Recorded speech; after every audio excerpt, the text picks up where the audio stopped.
Good afternoon everybody, welcome to the Big Fella Stadium here in Featherstone for today's Kingston Press Championship match between Featherstone Rovers and Whitehaven. Quick rundown of the team news for you first of all, starting with Whitehaven. At full back is number 4 Jesse Joe Parker, in the three quarters number 20 Jordan Burns, number 16 Connor Holiday who scored 2 tries up at Whitehaven. Number 28 is Ed Chamberlain and number 25 is Ryan Ince. In the half-backs, number 6 Dion A, and moving from full-back to scrum half is Louis Jouffre. In the front row for Whitehaven, number 31 is Ryan Duffy. He'll be alongside number 32 Anthony Walker. In between those two is Thomas Coyle. In the second row for Whitehaven, number 11 is Dave Allen. And number 30 Hugo Perez, and the loose forward number 21 is JP Brocklebank. In the bench for Whitehaven, number 13 is Liam Carberry, number 26 is Ted Chapelau, number 19 is Glenn Riley, number 15 is Ben Davies. 5 changes for Rovers from last time out at away at Lee even last week. Get my words out, Ben. Full back though is still number 1 Danny Craven. In for Kyron Johnson, who's gone on loan to Hunslet, comes James Duckworth wearing number 33. He has come on loan from Hunslet. Making his return after 13 matches out for Rovers is number 3 Michael Channing. He replaces Ian Hardman, who loses his ever-present record this season. He has injured his collarbone. And number 18 is Jamie Cording and number 27 is Jamie Foster. In the half-backs, number 6 is Kyle Briggs. Out goes Anthony Thackeray, not sure whether he's injured or whether he's rested, but in on-dual registration from Leeds for the second time this season. Today he's wearing number 35, it's Jordan Lilly. In the front row, in for Darryl Griffin comes number 10, Andy Bostock. Griffin drops to the bench. And Andy Bostock will partner Jordan Baldwinson.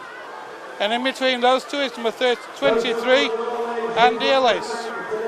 In the second row, losing his ever-present, out goes John Davis. He's got a head injury. So in comes number 11, Steve Snitch. He will partner number 13, Tim Spears in the second row. And loose forward is number 21, Bradley Tagg. On the bench for Rovers, number 8 is Darryl Griffin. Colton Roach was named, but he is a late withdrawal. So in comes Luke Cooper. Alongside him is the only now the only ever present in this Rovers team is number 17, Jack Ormondroyd. And number 24 is Robbie Ward. Today's match referee is Mr. Straw. And the first chance of the afternoon, say good afternoon, Joanne. Afternoon, Ben. 5 changes to the Rovers team, that's an awful lot of changes. What are your thoughts? Well, it is a few changes, but I think John Sharp, some of them are enforced, of course, but of those that are out of John Sharp's choice, I think it's a sensible thing to do today. You've got to spare your players. We've got a quite small squad at Featherstone Rovers, and it's important that you do look after the players. And people like John Davis and Ian Hardman, as you just mentioned, they have been ever present this season, and both have put good stints in every game of this season as well. They're on top form, and I think that the rest today perhaps will give them a chance, and it also gives a chance to those young players like Luke Cooper, who stepped in for Colton Roach, and Brad Tagg, who are having to have spells out of the team because John had chosen the best 17 in his eyes to play. It gives those a chance to come into the team again and stay fresh, really. And it's, you know, you might say we've got 5 changes, but when you look at the calibre of the players that have come in, it's no bad thing that they've come in there, is it? In terms of the wing, we know that Kyren Johnson has gone on for a spell to Hunslet Hawks now, and in his place is James Duckworth. We spoke to James on Thursday night and he was absolutely raring to go. He's quite a big lad for a winger, so we'll see how he goes today. And of course in the half-backs, no Anthony Thackeray again. Whether he's rested or injured, I'm not sure myself, but he played against Halifax in that one-point defeat. As Whitehaven and Rovers come out, how big a boost is it for the Rovers to lose a player of the calibre of Anthony Thackeray, but to be able to call on Jordan Lilly? Oh, he's a great player, is Jordan, is he? You can tell he's got a good future ahead of him, probably with Leeds Rhinos, not with ourselves, of course. But he's a great player. He's one of these players who can just pick the game up. He's got natural talent and natural ability to be able to fit into any team. You can tell that. Another one that we should mention is Michael Channing. Mike's been out for 13 games and he's back today. It's great to see him, and speaking to him as well, he's so glad to be free of injury, and I'm hoping that he has a good game today and stays injury free. And we've got Steve Snitch out there as well, who's come back after 6 games. We are going to have a minute's applause for Ronan Costello, so we'll return in a minute. Thank you.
Fantastic minutes applause there for Rovers and Whitehaven.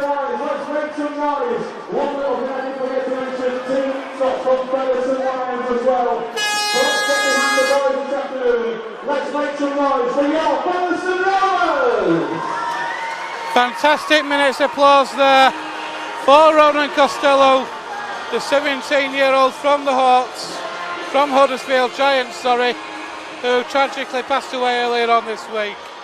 I believe that's taken place all over the Rugby League world this week. It is going to be Rovers getting first use of the ball, playing up the slope in the first half towards the new stand. It's Featherstone Rovers against Whitehaven.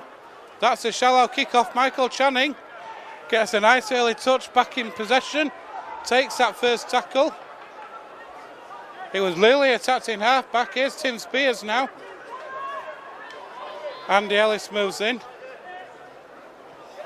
He'll find Steve Snitch, so returning players get an early feel for the ball. Always good when you're a player back after a long period out to get a good early feel. Here's Darryl Griffin now.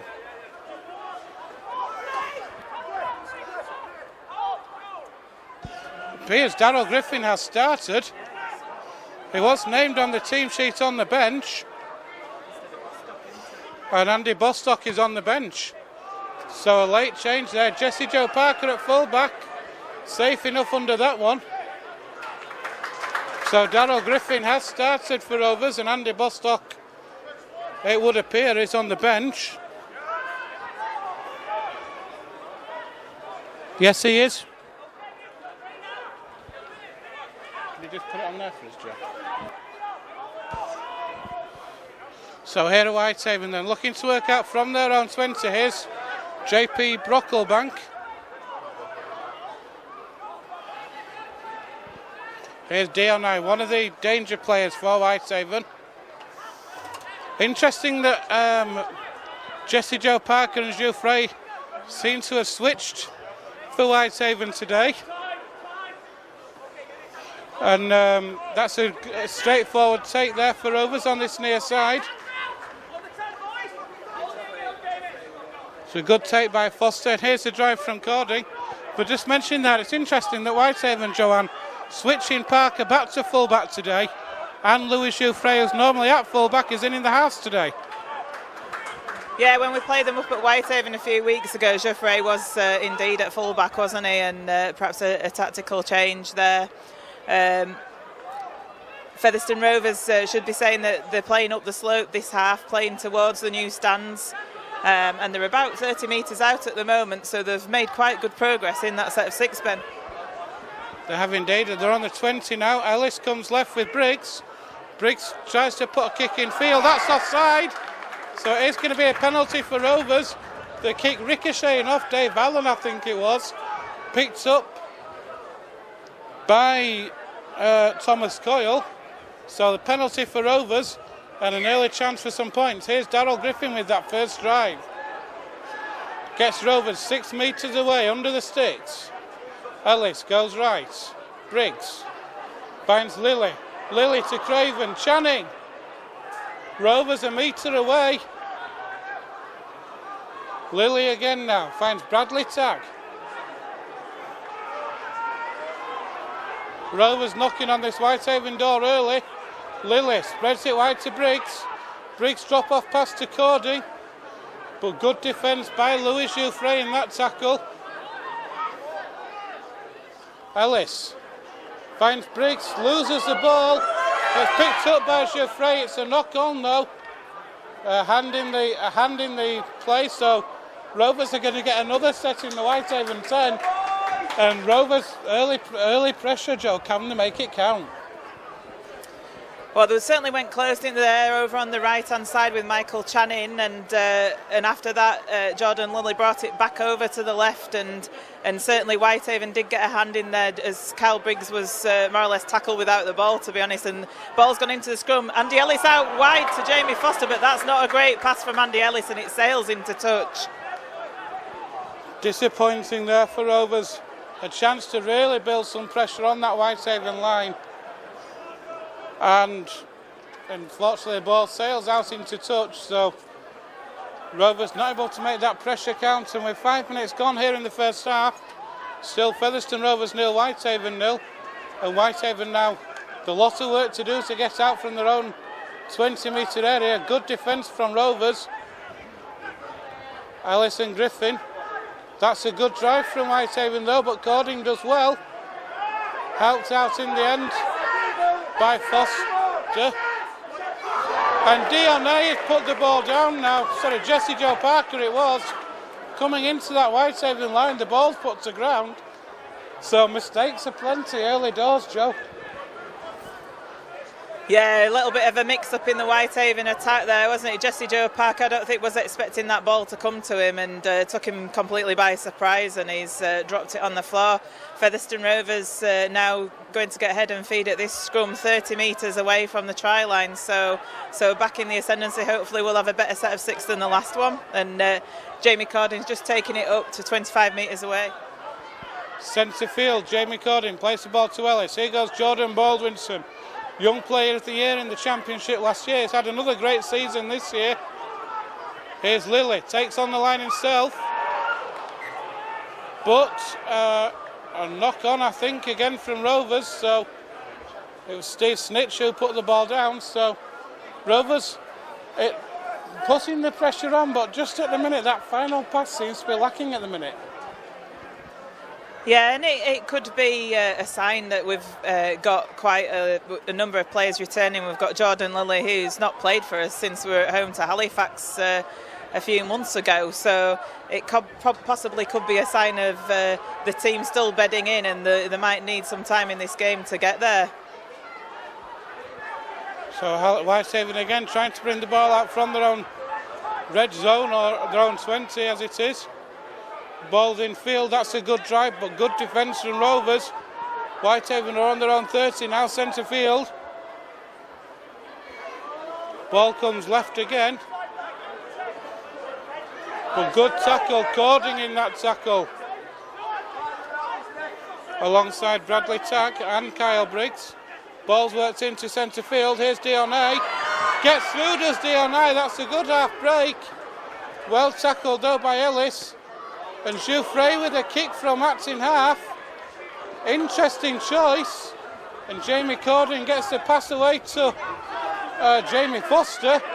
And Rovers are starting on the 40. But a strange choice of kick there. I'm not sure if it ricocheted off one of the Featherstone players, because it did seem to spin up into the air. It was certainly a shallow kick, wasn't it? But again, it's through the Featherstone Rovers defence putting pressure on Whitehaven that they were rushed into that kick, and Featherstone putting the pressure on now with Jordan Baldwinson taking it to just less than 30 metres away from the try line. He's made a good 20 metres there, Ben. Lilly with an inside pass to Craven again. The ball's put down, and Rovers turning possession over. And with 7.5 minutes gone, Rovers having a lot of territory in the Whitehaven third of the field, defensive third of the field, but not able really to capitalise at the minute. No, they're not, and it's a bit of a knock-on-a-thon at the moment, isn't it? I think I've lost count of the number of scrums that we've had in 7 minutes. Hopefully things will get a bit better, because it's not great for fans watching this at the moment. So Jesse Joe Parker with that first drive. He plays that ball, and here are Whitehaven now. Thomas Coyle waits. Moves that ball in field. Step inside, but good defence again from Rovers. Coyle's going to have a run himself. Gets over halfway. Rovers slow to respond there, slow to move up. And that's a cheap 20 metres there. Dionne now through that line. Whitehaven inside the Rovers 30 for the first time this afternoon. Thomas Coyle puts that ball in the air. Rovers allow it to bounce, and Foster in the end recovers it.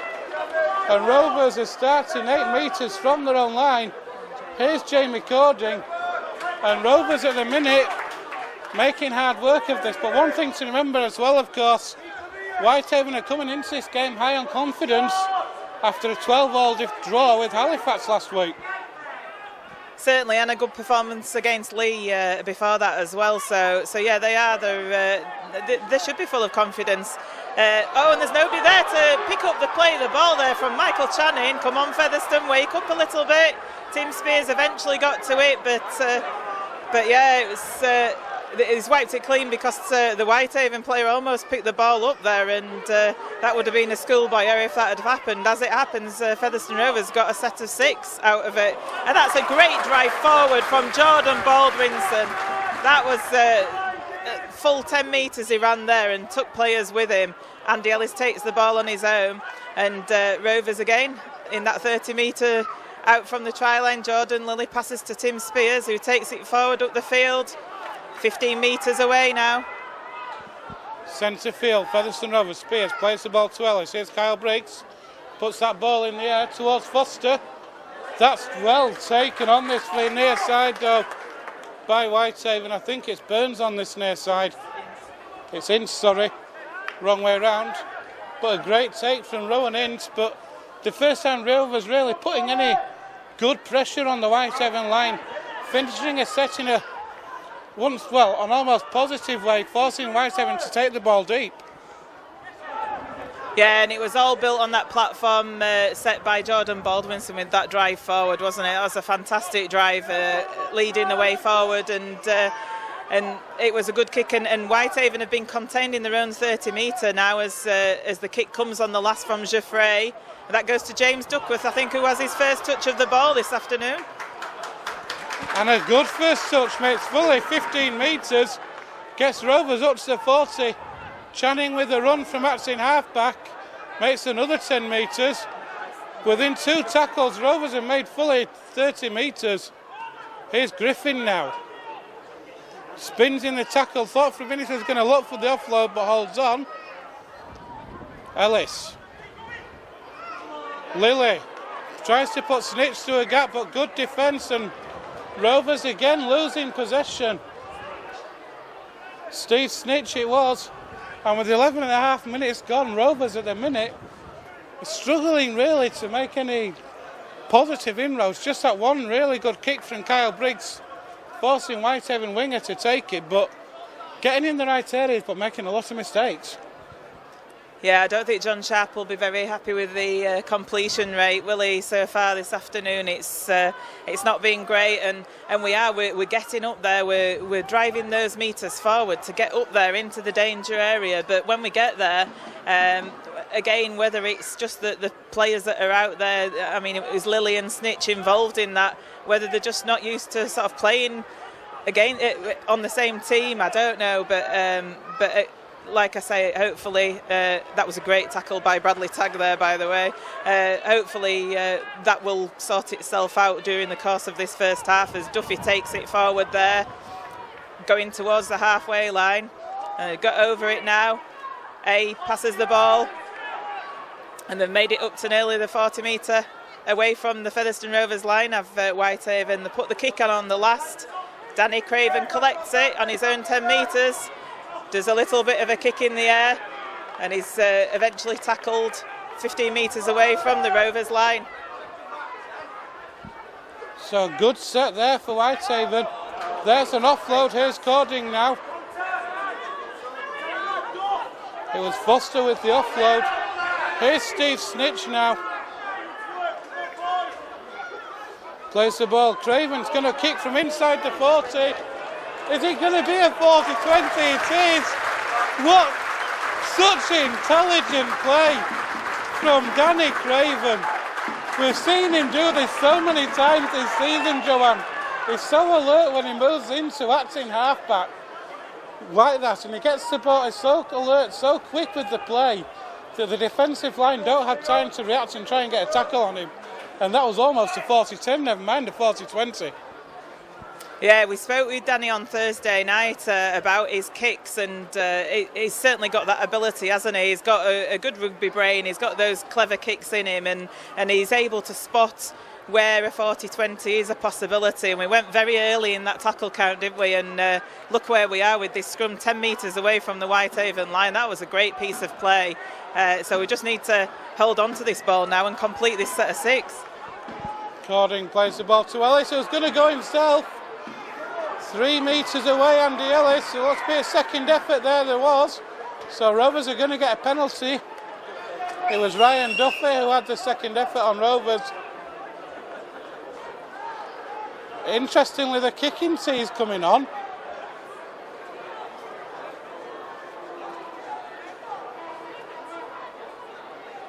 It's a signal that it's come from the bench. Surely.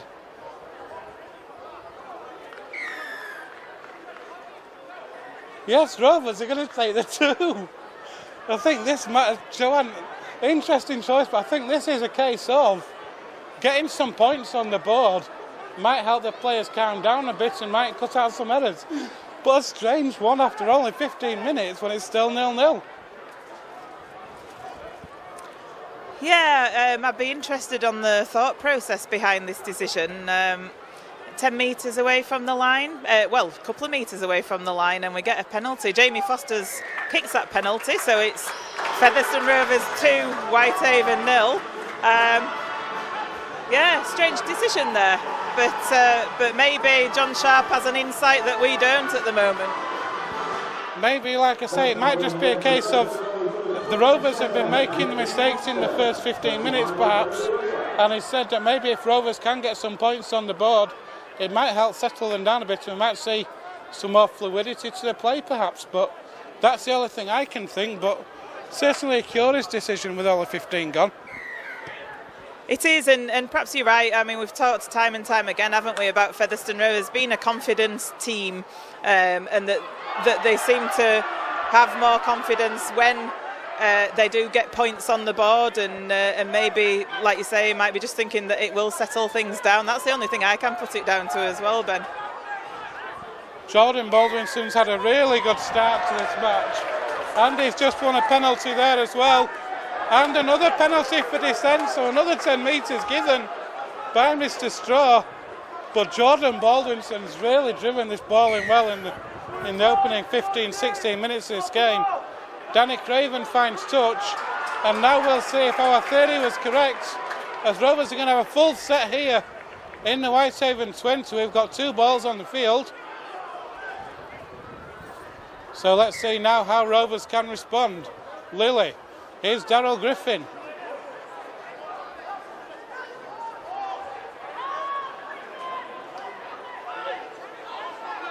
Lilly again, finds Briggs. Briggs to Craven, to Cording. That's better for Rovers. It's held up. Jamie Cording is held up, but that is much better for Featherstone Rovers. Showing some confidence, showing some belief in the plays that they're using. Cording held up, so Rovers come back 10 metres, and here's Bradley tagged now. That's a good tackle on Brad Tagg though.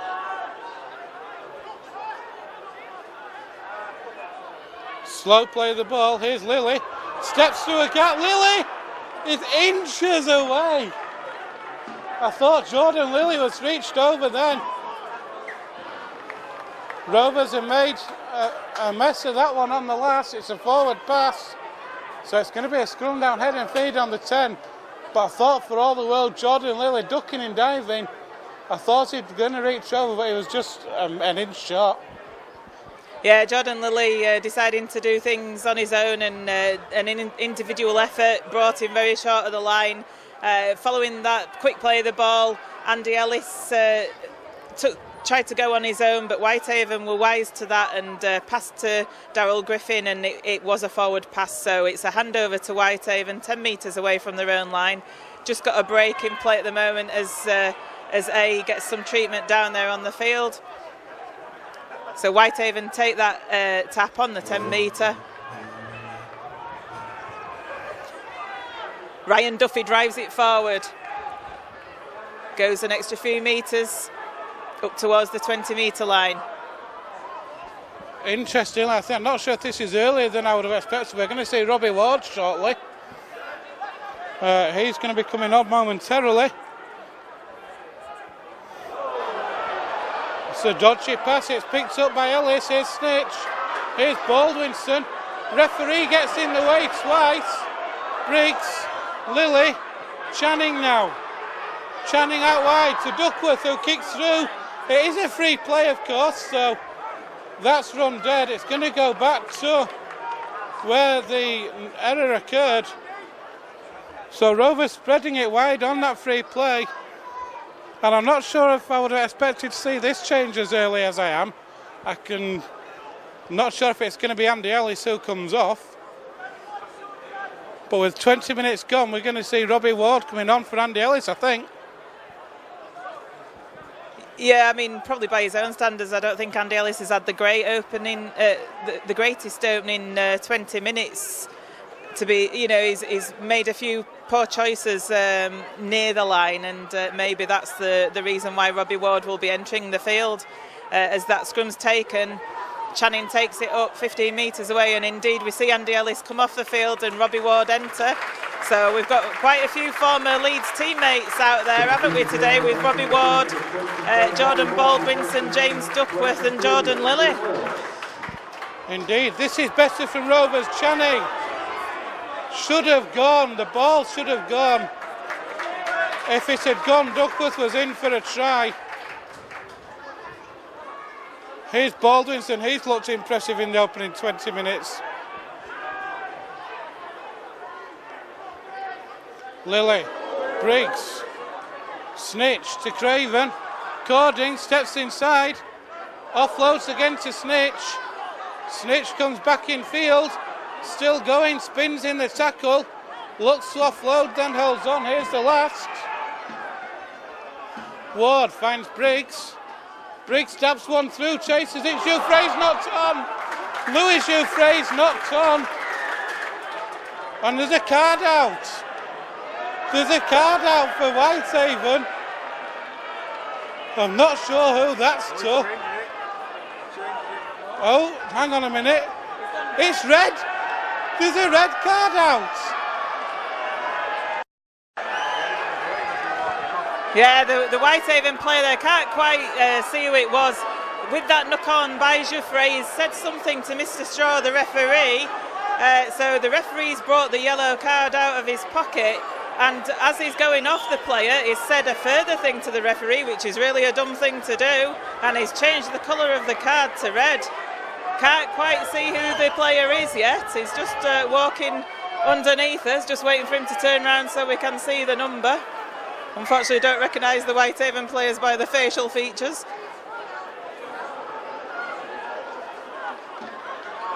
So Rovers with a penalty. It's Dave Allen is the offender, so that's going to be a big miss. The second rower for Whitehaven has been sent off the field after only 18 minutes of play.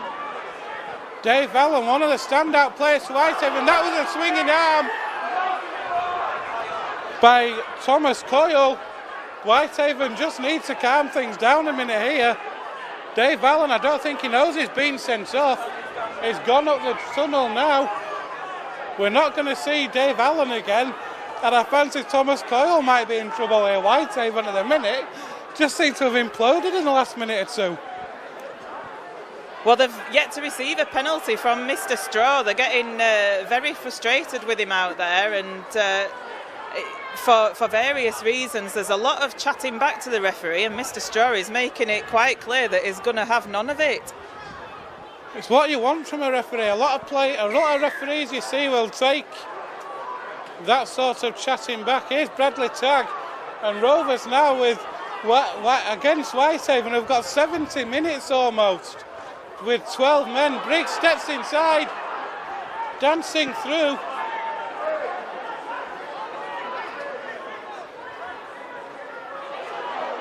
Here's Baldwinson. He's held up. For some reason the clock's... I don't know what's going on with the clock at the minute, but... We've had 20 minutes here, it's still 0-0. Lilly finds Craven. Craven out wide to Duckworth. Tries to spin over the line. He's held up again. Outstanding defence from Whitehaven. I'll come to Joanne in a minute for her thoughts on all of what's gone on in the past few minutes. Just see the end of this set out. Ward, Lilly, finds Briggs. Briggs with an inside pass to Snitch. Oh, that could have easily been an obstruction. Briggs dinks one over the top for Foster. Too long. So it's gone dead. It's going to be a restart on the 20. Joanna, breathtaking couple of minutes there. Yeah, it's certainly is, and that kick there, it was just far too strong from Briggs there for Foster to chase. It's only a shallow in-goal area here at Featherstone Rovers, and it sailed dead, didn't it? Foster wasn't going to get there for that. I think Whitehaven will be happy to have survived all that pressure on their own line, and especially with their 12 men, and they're going to have to go 60 minutes of this game with 12 men. It's sometimes interesting to see how teams react and respond to having one less player. Sometimes the adversity can help them. So we'll see what happens there. Coyle has come off for Whitehaven. That's a good drive in. And Whitehaven get a penalty now. That's their first penalty of the afternoon. It was won by Anthony Walker.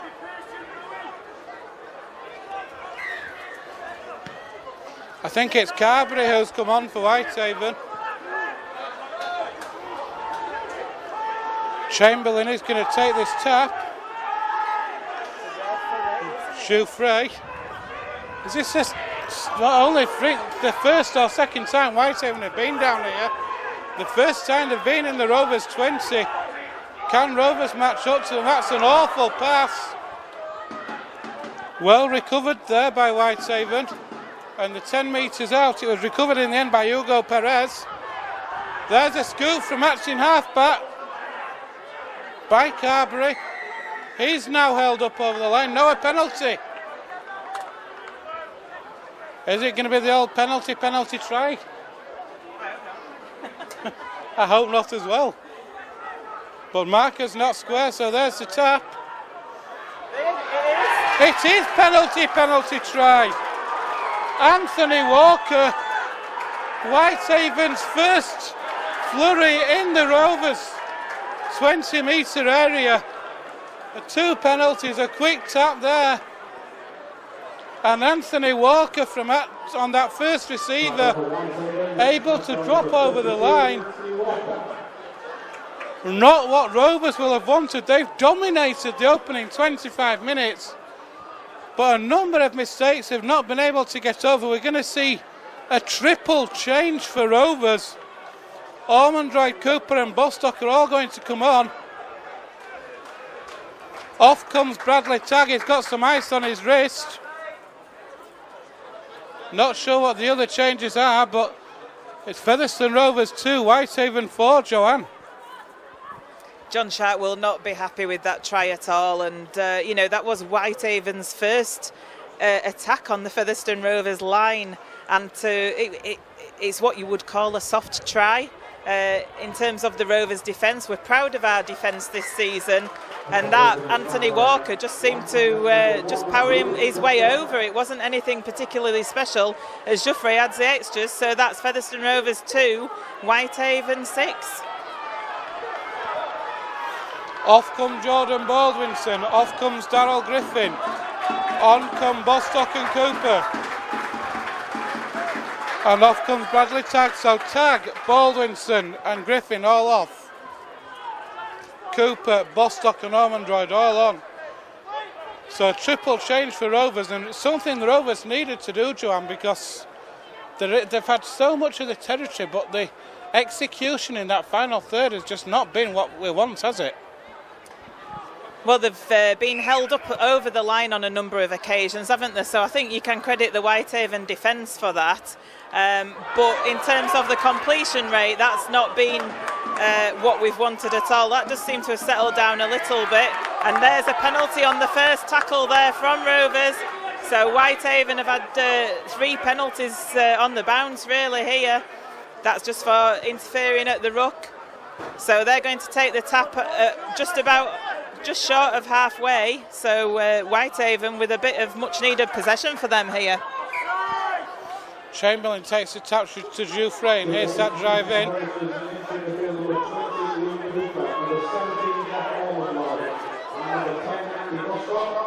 Oh, that's awful, pass to Jouffre, too high.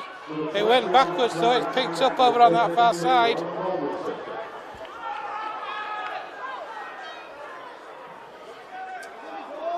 The other thing to remember, of course, Joanne, is that Whitehaven down to 12 men on the back of that try, and that's a good drive in. They're in the Rovers 40 again, but they scored that try off the back of that with 12 men.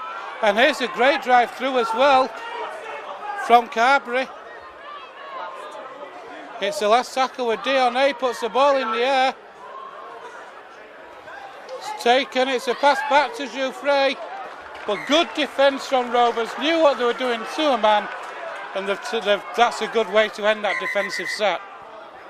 Yeah, Briggs and Craven in there cleverly there on the Whitehaven player. And it was what I was saying before, wasn't it, about Whitehaven? And sometimes when a team goes down to 12 players, it can affect a game quite strangely. The team that has 12 players can sometimes club together in adversity. The team with the 13 players sometimes rest a little bit on the laurels and think that things are going to get easier. However, this is Featherstone Rovers going forward now with Jamie Cording. He's had the ball stolen, but the referee has decided it's 2-on-1. So he has actually given a penalty to Featherstone Rovers. That's on the halfway line. Danny Craven's going to kick the ball into touch. And it goes long. That's a great kick from Danny Craven. The tap is going to be about 12 metres out. A much better play from Featherstone Rovers. Robbie Ward will take the tap. He'll find Briggs. Here's Andy Bostock now. Rovers 10 metres out. He's met by a solid wall of white there. Ward from acting half goes right to Lilly. Here's Cooper now.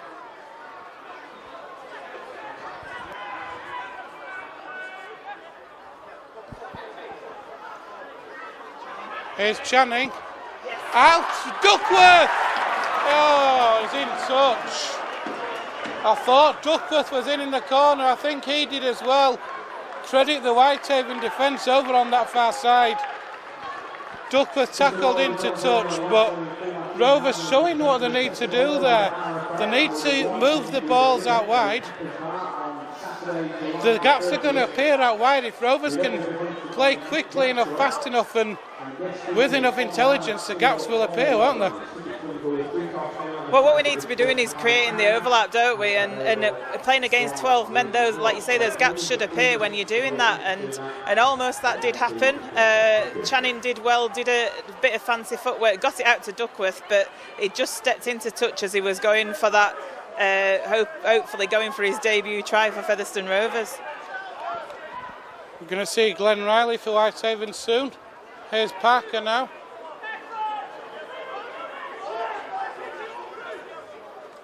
Moves that ball in field. That's a good drive in by the try scorer Anthony Walker. Carberry moves that ball in field. Here's Dion through the hands it goes. Jouffre. Riley comes on. Jouffre plays that ball. Dion again. He's inside the 40 this time. It's a try scorer Anthony Walker who's come off. Foster offloads that pass there to Craven. He's tackled just short of the 40. Cording. And there's a penalty for offside.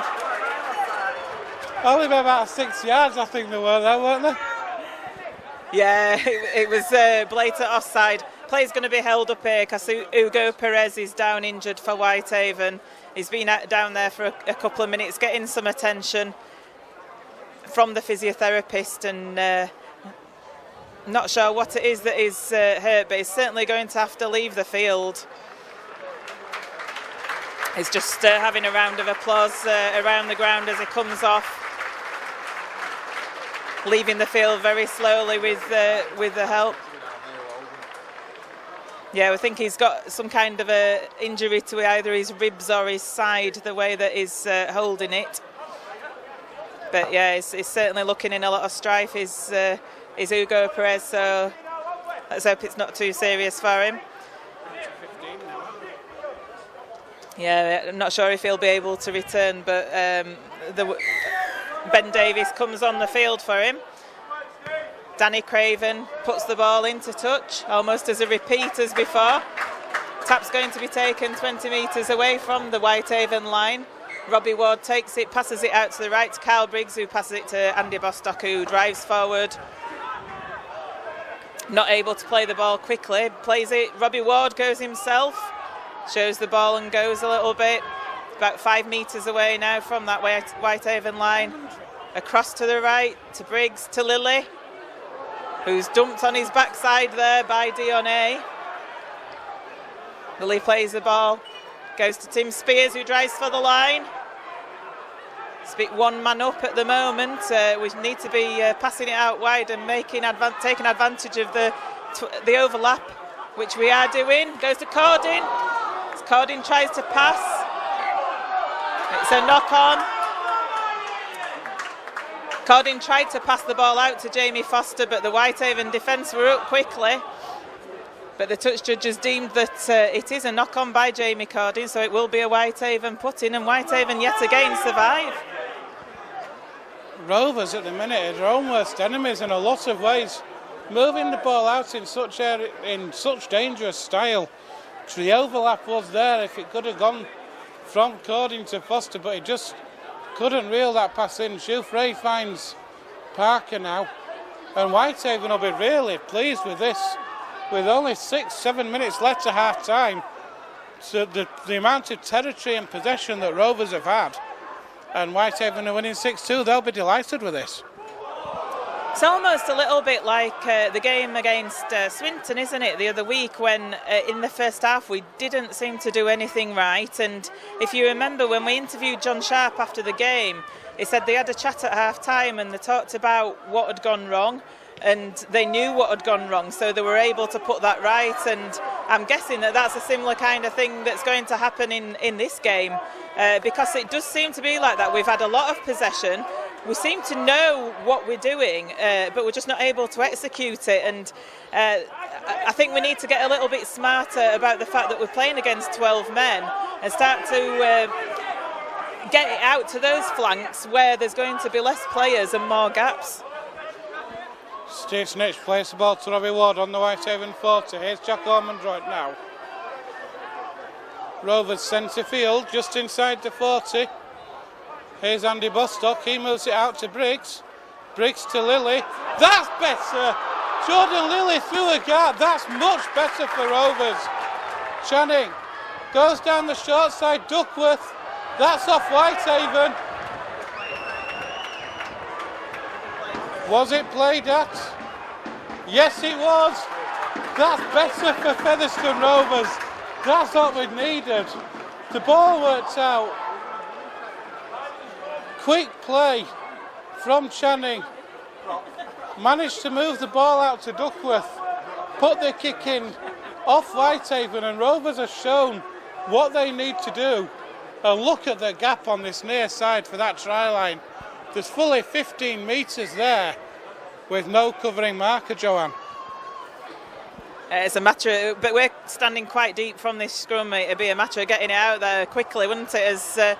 As Lilly goes with a wraparound. That's great defence though. Wrapped up, Danny Craven is wrapped up quickly in attack. So that's fantastic defence from Whitehaven. And I must say, you know, we're talking about Featherstone and their inability to score. I think full credit should go to this Whitehaven defence. They've really stood up. Oh, that's Kyle Briggs who's in for a try. Found the gap eventually. The ball came out to the left, and Kyle Briggs found that gap over on this left-hand side, showed a dummy and went in through that gap to score at last. Much better from Featherstone Rovers. The ball moved out to the left-hand side.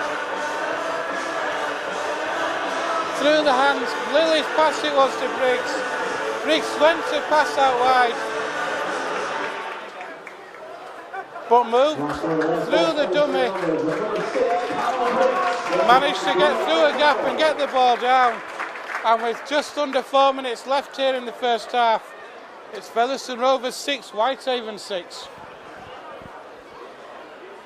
That's right, and there's the kick to come from Jamie Foster, so it's great, isn't it, to get those points on the board at last. It's taken a long time to come, hasn't it?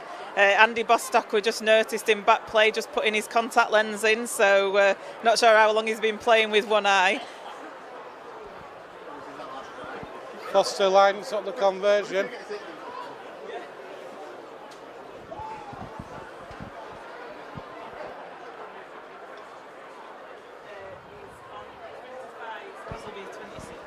He's on 25 for Rovers already this season, Jamie Foster.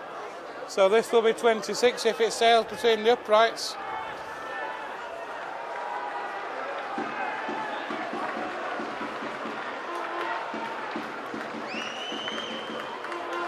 So Foster lines up this kick. Here we go. Straight between the uprights. One thing about Jamie Foster, he doesn't miss many. And Rovers hit the front again. And with 3.5 left in the first half, it's Featherstone Rovers 8, Whitehaven 6. And hopefully, Joanne, that will show them now that they can get over that try line. That'll give a bit of confidence to the team. And we'll see the points coming rolling in now. There's that factor, and also the fact that Whitehaven will have been doing a lot of tackling in this first half. Even though Featherstone haven't been able to get over, they've had to do a lot of tackling. Featherstone are going down the slope in the second half, and you just wonder how much energy that has taken out of Whitehaven, and the fact that they obviously haven't got Dave Allen for the rest of the game, and they've lost a player to what looks like an injury that would last for the rest of the game as well. So effectively they've only got 15 players to choose from out there. Excellent work there from Robbie Ward and Luke Cooper. Ward again finds Briggs. Briggs manages to offload to Craven. Craven comes in field, shows it 3 times, works it out wide, and the ball's into touch, is it? Who's it come off in the end? It has come off into touch off Rovers, so disappointing for Rovers. We've talked to you about it time and time again, Joanne. When you get your try, to back it up, make sure you complete your next set, get the territory and build on that, and Rovers are unable to do that on that occasion. Yeah, like I said before, completion rate has been pretty dire, hasn't it, for Featherstone Rovers, and this will be something I'm sure that they'll be talking about at half-time and wanting to shore up in this second half, because I'm certain that John Sharp and Danny Evans will not be pleased with it. Jouffre found Diane through a gap, looks to offload but holds on. Whitehaven then just outside the Rovers 20. Through the hands it goes. A forward pass though by Brocklebank to Glenn Riley, so disappointment for Whitehaven, and Rovers are going to have a scrum head and feed just on their own 20, and with 1:10 left in the first half, I think Rovers are going to get one more set. We saw it a lead from Danny Craven. Do you fancy it with 1:10 left, a kick and chase? Seeing as it's gone to Jamie Cordin from the scrum, I don't think so. I'm not sure that Jamie's got lots of talents, but I'm not sure that a kick down the field is. But yeah, he plays the ball. It goes inside to Steve Snitch, who does a nice little step there. Tries to play the ball quickly, and the referee quite rightly penalises Whitehaven there. It was Liam Carberry who just picked up his leg as he tried to play that, and that's a great kick on that penalty, a quick one, and Featherstone are going to take the quick tap and are looking to get towards this Whitehaven try line with Robbie Ward, who loses the ball unfortunately, so that came to absolutely nothing. Lost the ball really there under no pressure whatsoever, did Robbie Ward. It's the story of the half of Featherstone Rovers, that. Great position, great penalty from Craven, gets Rovers into a great position, great first try, and the ball just comes out. It's been just, that really has been the story of Rovers half, hasn't it? I have written them down. It certainly has, yeah. It has been the story of the half in terms of the fact, and it's a carry on from Lee, because we were doing those sort of things with Lee. We were doing really good plays, and then we'd just bomb it on the next play, wouldn't we? Indeed we did. So just the 2 tries in that first half. One for Walker for Whitehaven, who was later sent off. Oh no, sorry, Walker it was for Whitehaven. And then Kyle Briggs went over from acting half for Rovers. A penalty from Kyle Briggs before all that by Jamie Foster, sorry. So Whitehaven down to 12 men, Rovers with an 8-6 lead. But Joanne, it's been a catalogue of errors really, hasn't it? Well, like we were talking about, you know, the completion rate isn't fantastic. There's a lot that needs to be talked about in that dressing room at half-time. A lot of things that need to be shored up. Whitehaven, I'm guessing they'll be talking about their discipline and the amount of dissent that they've shown to the referee. It's not been a hot-tempered game as such. I think this referee obviously is quite a stickler for clean rucks, and Whitehaven haven't been doing those, and he's been penalising them. It's not been that kind of a game that you'd expect to see a player sent off in, but Dave Allen obviously said things out of turn twice on the bounce to the ref, and he was shown that red card after initially being shown the yellow. So yes, Featherstone Rovers going down the slope in the second half towards Post Office Road End against 12 men. You'd got to fancy them really. They've got the noses in front now by 2 points. Fancy them, you must, coming down the slope in the second half. It is half-time here at the Big Fella Stadium. Not the performance is there, but the end product isn't. And it's Featherstone Rovers 8, Whitehaven 6. Welcome back to the second half here at the Big Fella Stadium. It's Featherstone Rovers leading Whitehaven by 8 points to 6. Returning our Whitehaven.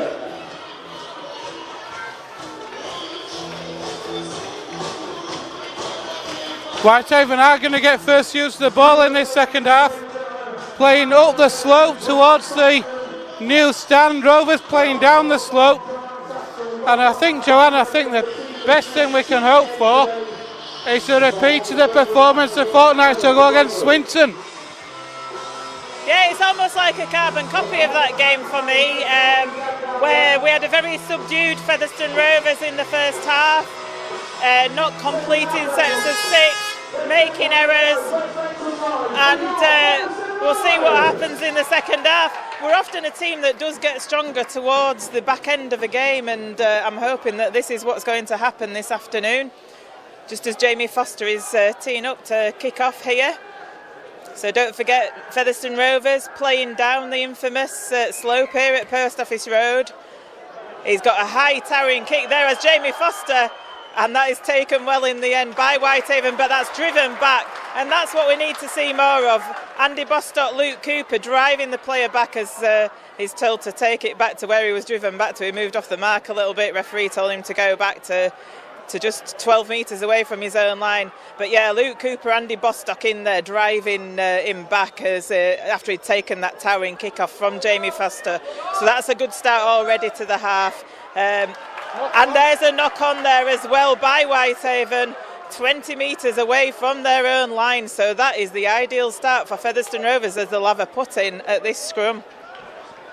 Perfect way to start the half for the Rovers. 2 drives in, 2 tackles in, and Rovers forcing a mistake. Whitehaven having to defend a set in their own half now, in their own 20 even. Here's Cording.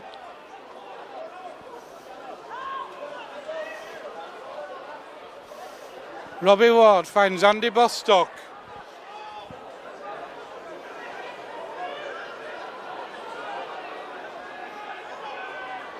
Lilly finds Cooper. Cooper almost away, but good defence on that occasion by Ted Chapelhow. A wayward pass there. Kyle Briggs has to retreat to retrieve it. They've lost a good 15 metres, 10 metres on the tackle. Ball down the short side, into touch. And just as it was in the first half, Rovers pick up where they left off and another pass into touch. That was terrible play, by anybody's standards, but certainly by Featherstone Rovers standards. The ball going over to the left there, Steve Snitch passing it, and it just sailed into touch. And that was from a previous play where the ball went totally behind the Featherstone Rovers line and they'd lost a good 10 to 15 metres. Shoring up in defence though, as Whitehaven had got this ball from the scrum. 3 men in that tackle, Spears, Snitch and Cooper. So in terms of the defensive effort, it's there this half, but we certainly need to be getting this attack sorted out at the moment. Here at Whitehaven then, that's a good drive in from Glenn Riley. He plays the ball and the ball goes from Acton half back from Carberry.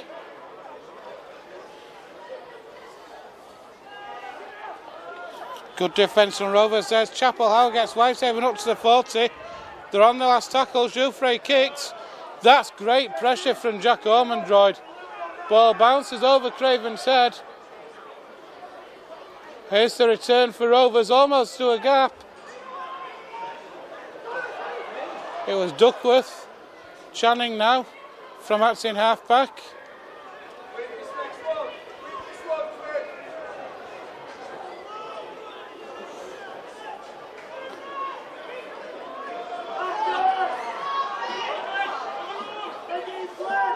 Ward finds Bostock, gets over halfway. Gets the ball away to Lilly. Lilly steps up, takes on the line, gets into the Whitehaven 40. Plays the ball to Robbie Ward. Here's Kyle Briggs. Briggs to Cooper. Rovers into the 30 on the last tackle now. Go left again with Briggs. He'll put a kick in for the corner. How's the chase? That's a great chase. The great defence though from Whitehaven. Able to shepherd the ball out well, but that's more of what we want to see from Featherstone Rovers, isn't it? Well, yeah, we almost forced a repeat set there, or almost scored a try as well, and that was a much better kick there from Carl Briggs down that left-hand side behind Jesse Joe Parker, but he shepherded it well, did Jesse Joe, and that's a penalty to Whitehaven for a head-high shot. Either come there from Snitch or from Robbie Ward. I'm guessing it would have been Steve Snitch, unless Robbie Ward's got a very high reach, because he's only small. Whitehaven are going to take this tap 30 metres away from the Featherstone line, so they've made some metres up the field with that penalty. It goes to Jouffret. Passes it along to Glenn Riley, who he's tackled 25 metres out. Riley plays the ball to Carberry, who wills that ball back in field to Jouffret, who shows the ball and then takes on the line. Runs straight into Jack Ormond, Roy Dandy, Bostock and Luke Cooper. Not so sure I'd want to do that. Carberry moves the ball out to Glenn Riley again. Whitehaven 15 out, centre field. Comes left to Jouffret. Jouffret finds A to Jesse Joe Parker. Really badly injured there. Jouffret is down.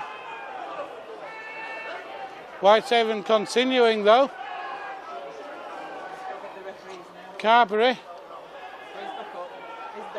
No, he looks in a bad way.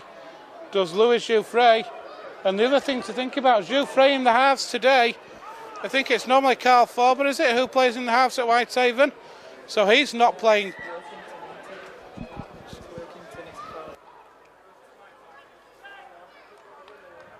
No. But he looks in a bad way, does Louis Jouffret. So this will be another blow. They're down to 12 men. They've already lost a man in the first half, and now losing Louis Jouffret as well. It's going from bad to worse.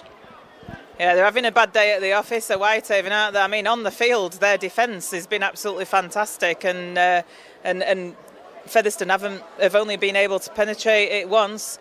The physio's just signalled that he's going to have to come off the field, but is staying out there is Jouffret. It looks to be a problem with his right ankle of some sort.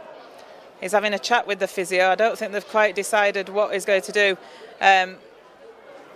Just in that previous play, Whitehaven were held up over the line, so they're going to restart with a 10-metre tap, or a 10-metre play of the ball.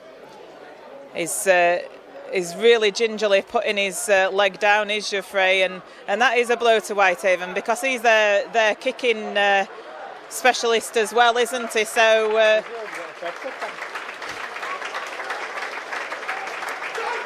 So yeah, he comes off. It's definitely some problem with his right ankle.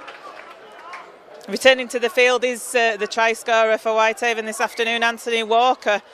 So yeah, that's a great kick though through, and they've scored of Whitehaven. No, they haven't. No, the referees wiped it off. It looked as though they scored, but referees wiped it off for offside. So that was a great kick through by Dionnet, and Whitehaven thought that they'd scored, but the play that had gone running through was actually offside in front of the kicker. But a little bit of a scare for Featherstone. They've escaped that. So they've got the penalty. Jamie Cordin takes it forward, drives it up forward. That's great, with 4 or 5 players around him. Jamie Cordin takes it up to the halfway line for Featherstone Rovers, and he plays the ball. Goes out to Kyle Briggs, to Jack Ormonroyd, who has to reach behind him for that ball. He's after a quick play of the ball. He does it. Andy Ellis is back on the field because he takes it up, scoots from dummy half. Craven in at dummy half, this time to Lilly. Lilly shows it a few times, passes it to Spears. Spears goes through a gap. Spears 20 metres out now. Plays the ball. Andy Ellis picks it up, goes left to Jordan Lilly. Goes across the field to Danny Craven. Jack Ormonroyd 10 metres out now. Plays the ball, going left here to Kyle Briggs, loops the pass to Jamie Foster, but that's great defence, and Whitehaven have come up with the ball as Jamie Foster released that ball there, and Whitehaven have pounced on it, so that attack comes to nothing again. I can only think there that Jamie Foster must have thought he was going into touch, so to prevent that happening has tried to offload the ball, but Whitehaven alert to it and able to drop on the ball. But better again from Rovers, getting into the right areas. But again, just the end product that's missing. Dionne moves that ball in field to Ben Davies. I heard that tackle from here. Another big hit. Ormondroyd on Dionne.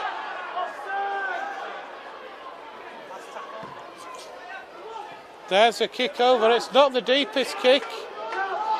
Danny Craven is able to retrieve that and he'll return it. Rovers starting on their own 30 now. It's had 6.5 minutes of the second half. Here at the Big Fellas Stadium, it's still Featherstone Rovers 8, Whitehaven 6. And now Whitehaven have got another player down injured. JP Brocklebank. They're dropping like flies, aren't they? Yeah, it was just as Michael Channing was going in with the ball there. Brocklebank got caught high. Looks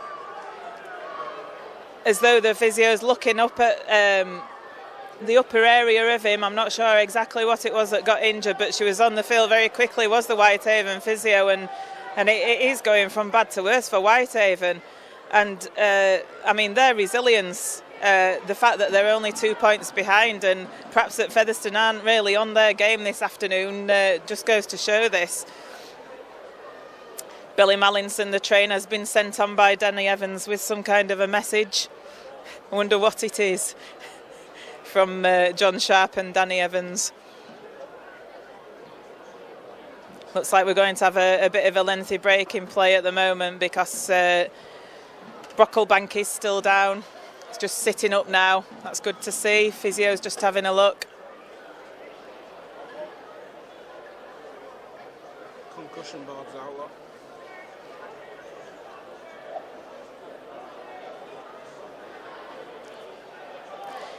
So, yeah, it's a head injury by the looks that he's got. The physio's denoting that it is a head injury, and they've put the concussion board up, so it will be a concussion interchange, will this one? So Coyle is going to enter the field for John Paul Brocklebank as he comes off. It looks to be an injury to his just under his left eye, his cheekbone perhaps, that is the problem.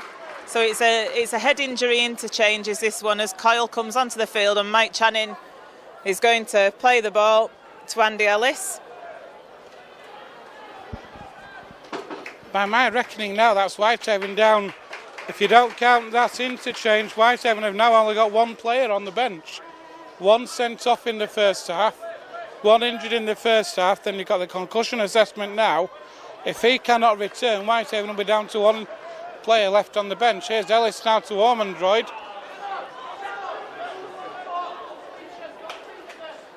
Lilly puts a kick through. That's a good kick from Lilly.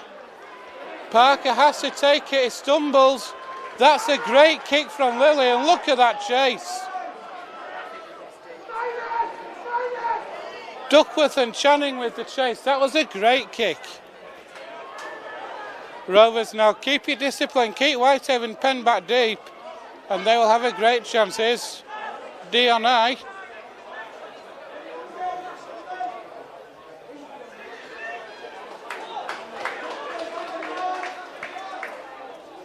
Davies plays the ball. Oh, that's shocking.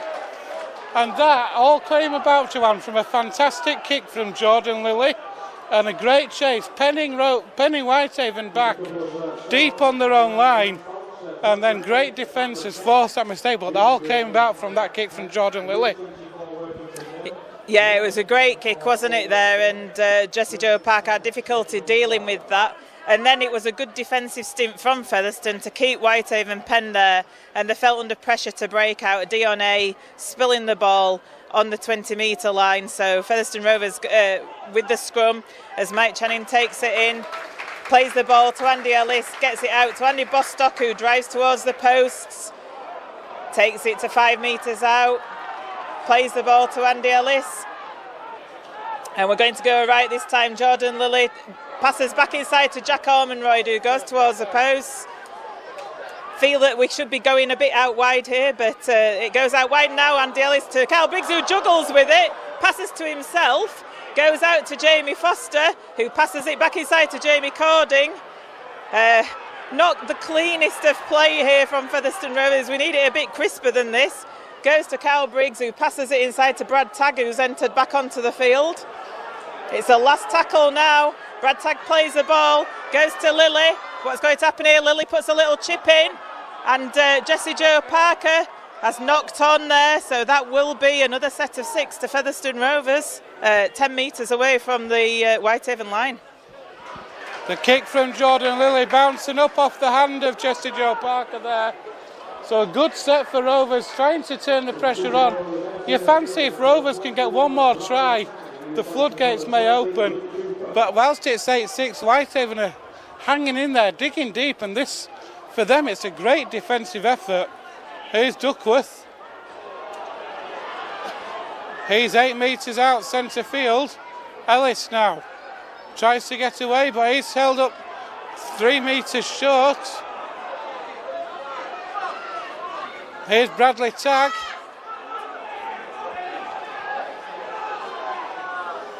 Lilly sees a gap. Jordan Lilly. Joanne breathes a huge sigh of relief at the side of me. But again, it's what we talked about with Kyle Briggs' try in the first half, Joanne. Rovers were drawing the defenders in. The ball works out to Jordan Lilly, who, like Kyle Briggs in the first half, able to spin out of the tackle, get the ball down, and with 12 and a half gone in the second half, it's Featherstone Rovers 12, Whitehaven 6. And as I said, I'm hoping now that's going to open the floodgates. Well, Whitehaven have done such a sterling effort, haven't they, keeping Featherstone Rovers out this afternoon. You know, full credit to their defence, and as I've said, Featherstone aren't looking the cleanest and the crispest in attack today. I'm feeling like we're doing a bit of one-man-up rugby, and you know, with this one-man advantage, you'd expect us to be finding gaps out wide, but that's not happening. There's a bit of a debate going on down below us between Craven, Lilly and Briggs and Danny Evans. You feel that there's some unease about the way in which we're attacking. Jamie Foster converts with his reliable boots. So that takes the score now with 26 minutes remaining. Featherstone Rovers 14, Whitehaven 6. 27 minutes left here at the Big Fella Stadium then. Interestingly, all the 3 pivot players, Danny Craven, Kyle Briggs and Jordan Lilly, all getting instructions from Danny Evans. Be interesting to see what those instructions were. There's the kick-off. Jordan Lilly takes it. He finds Jack Ormonroyd.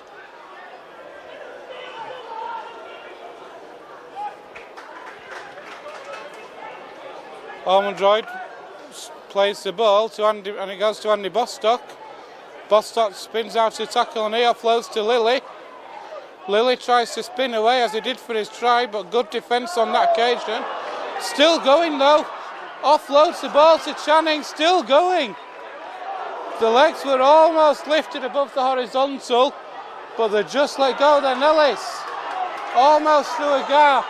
This is better. Craven, Lilly, Spears, Channing, cuts back inside Channing. In the end, takes that tackle. Jordan Baldwinson is back on. Here's Andy Bostock now. He offloads to Ellis. Briggs.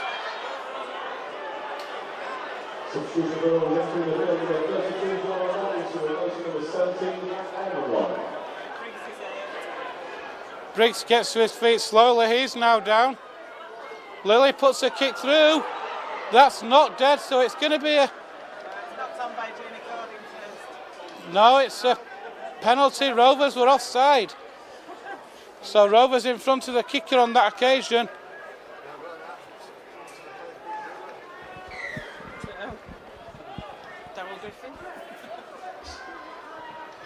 So disappointing way to end that set for Rovers.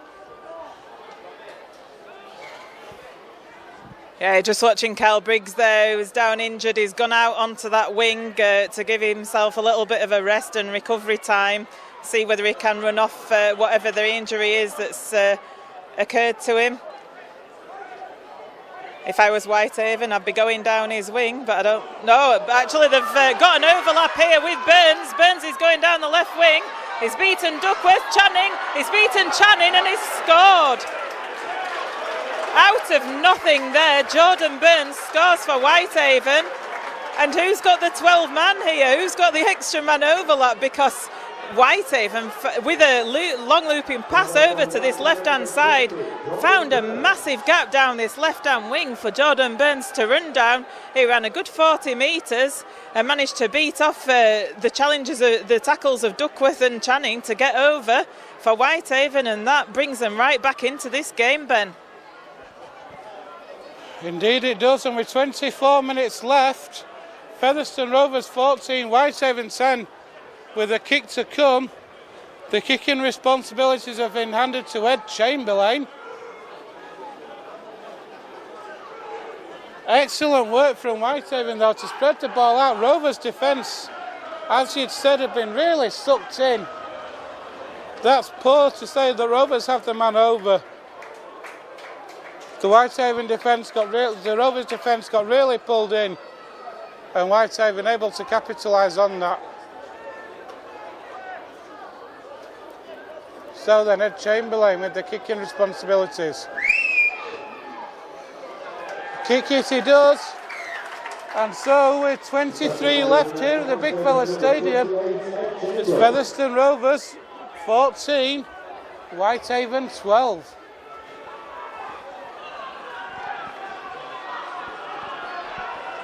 And interestingly, I'm just looking behind me, a lot of talent in that box behind us. Missy Talapapa missing out, Anthony Thackeray missing out. What must they be thinking as well, because they'll be itching to be out there, won't they? Well, yeah, it's a bit of a strange game, is this, isn't it? And, you know, as that kick goes tall and Brad Tagg comes up with that kick. That is a fantastic kick-off from Jamie Foster. That is the response that Featherstone Rovers needed. A towering kick. It found no man's land with Whitehaven. It bounced on the floor and Brad Tagg, on-rushing at speed, caught the ball. And that means that we are 5 metres away from the Whitehaven line as Andy Ellis passes it over to Tim Spears. It goes behind Mike Channing. James Duckworth, though, picks the ball up. We've lost a little bit of ground there. 10 metres away from the line. Ball to Andy Ellis. Puts it out to Jordan Lilly. Jordan Lilly inside to Jordan Baldwinson. What a hit by Duffy. That was an amazing hit by Duffy there on Baldwinson. It was the clash of the Titans. The ball goes into Jamie Cordin. He brings it back into the middle of the field, 5 metres out. It's wrestled to the ground by Jesse Joe Parker. There's a slow play the ball there. It's the last tackle. It goes out to Briggs, who kicks it.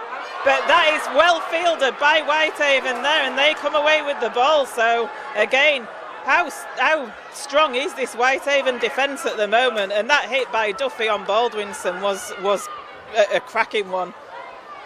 I felt that hit from Duffy up here, never mind down on the field. But what an effort in defence from Whitehaven. Here's Duffy now. He's been outstanding for Whitehaven today. When you think the adversity they've had in this game, with the injuries they've had, the sending off they've had, here's Ben Davis. This is a great effort for them. Connor Halliday is in at acting half-back. He'll find Dion A. A will put the ball, boot to ball. It's fielded by Craven.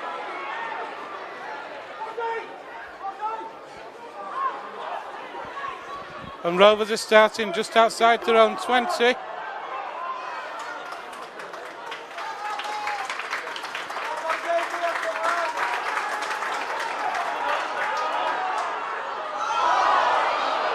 Oh, Rovers have turned it over again.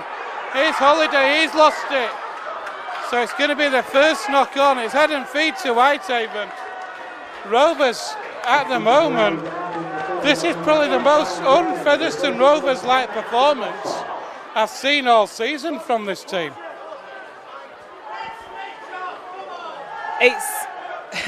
It's almost as if we've not come to the game today, isn't it? When you compare the effort at Lee last week, and do you start thinking, how much did that effort at Lee take out of the players? John Sharp, it certainly did do, because John Sharp has left a couple of players out this afternoon, and then you also think about the number of changes that have happened and what an effect that has on the team. But certainly with what's happened with Whitehaven this afternoon, Featherstone Rovers should be further in front than this, but it's Whitehaven that are looking good value for money at the moment. So Whitehaven with a full set in the Rovers 30 now. Make that the Rovers 20. That's a good 10 metres made. Through the hands it goes. That's a pass where Whitehaven have lost some ground, but Dion is able to retrieve it. So Whitehaven have lost fully 15 metres there. Parker from outside in half-back moves that ball out to Glenn Riley. Coyle. Dion Ice tries to step through, but good tackle from Bradley Tagg. Here's the last tackle for Whitehaven. Davies attacks in half-back. He puts a kick through himself. That's fielded, but Whitehaven have managed to force a dropout. So it is going to be a dropout. Is that their first this afternoon? I think it is. And with the way this game is going, with 20 minutes left, can you tell who's got 12 men and who hasn't? Not currently, Ben, at all, no. And that's something that Featherstone haven't been able to do to Whitehaven this afternoon. He's forced a dropout. So Rovers in no hurry to take this dropout. I must admit, Danny Craven there with the ball. Looks like he's going to do it. And it goes to the 40-metre line. It finds the turf. DNA catches it on the bounce. And there's Glenn Riley taking the ball in. It goes out now, out to the right-hand side. And it's Anthony Walker who drives it up to 20 metres away. Goes left to Coyle. Riley drops the ball though there as he came in for that ball. And so it's a free play. Jamie Foster with the ball on the Featherstone Rovers 20-metre line, and poor play by Whitehaven that as Coyle passed it on the inside to Riley. Riley just clean dropped the ball under no pressure, and Jordan Baldwinson pats off a few Whitehaven defenders there, makes it over the 30 metre. That's a really slow play, the ball though, a bit of messing around in the ruck. And that's Darryl Griffin driving it forward. 3 in the tackle from Whitehaven, plays the ball to Andy Ellis, passes it out to the right to Tim Spears. Tim Spears takes it to halfway. Andy Ellis now to Darryl Griffin, to Briggs. Briggs with a little half break, but he's wrapped up by Coyle. Andy Ellis going on his own, makes it to 30 metres out, but it's the last tackle.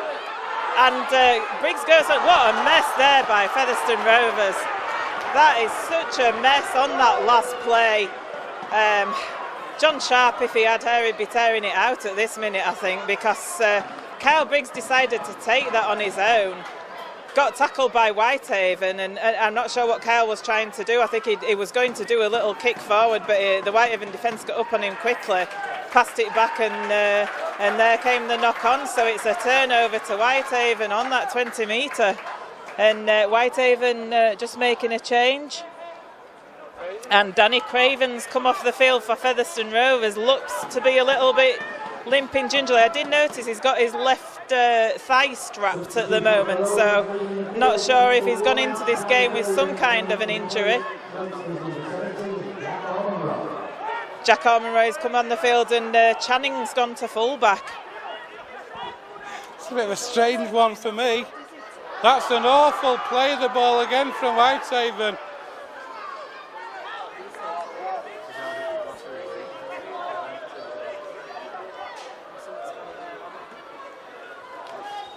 Here's Davies. Interesting choice of Channing at fullback is that one. Here's Dion. He puts the kick through. Channing comes across. Does well to stay in the field of play. Gets away from 2, away from 3, but not away from the 4th. But sensible playing, bringing the ball in field to the centre of field, giving Rovers options left and right. That's a sensible effort there from Michael Channing. Yeah, I'm not sure how many times Channing has played at full back in his career, but he's there at the moment. He's only a small guy, isn't he? And wondering what he'd be like under a high ball, but maybe he's got a high jump. Baldwinson plays the ball, 35 out. Ellis does another scoot himself. Here's the last. Untidy again at the play the ball. Lilly, but on the last tackle, Bradley tags away, cuts inside, tag, still going tag. Spears finds Ellis. That's the turnover, but better from Featherstone Rovers. Why Spears didn't take the line on himself and back himself to score, I don't know. But Rovers have turned it over, but that's a lot better. That's a lot better from Rovers. Well, I suppose it is, but I'm wanting to be positive, but actually that did come out of a mistake, did that attack. Jordan Lilly almost got caught with the ball on the last, and it was only through his own inventiveness that he managed to evade the Whitehaven defenders, got it out to Tag, who was in space then. I did feel that Tag maybe should have drawn the man a little bit better and passed it to Duckworth, and Duckworth could have had a go at the line, but that didn't happen. Tag came in the middle of the field, but we went back into the heavy Whitehaven defence that had tracked back. So Whitehaven now with the ball. Coyle kicks. It's a deep kick. It goes over the top of Channing and Foster. Foster picks it up in the in-goal area, so he's got a long way to come back. So that was a fantastic kick by Coyle, taking Featherstone Rovers right back to bring it out from their own 20-metre area. It goes to Cording, who's come inside. And the referee, there has been a lot of that going on for a while now from Whitehaven, this slowing the play the ball down, and a lot of messing around in the ruck, and the referee has been standing it for quite a while, quite a number of tackles, but that one, Jamie Cording on the floor, he was on his back and the Whitehaven player just wasn't letting him up, so Featherstone get the penalty. Brad Tag takes it, it's just inside the Whitehaven half, and Tim Spears is taking it forwards now. 35 metres out then, Tim Spears plays the ball to Ellis. Lilly finds Darryl Griffin.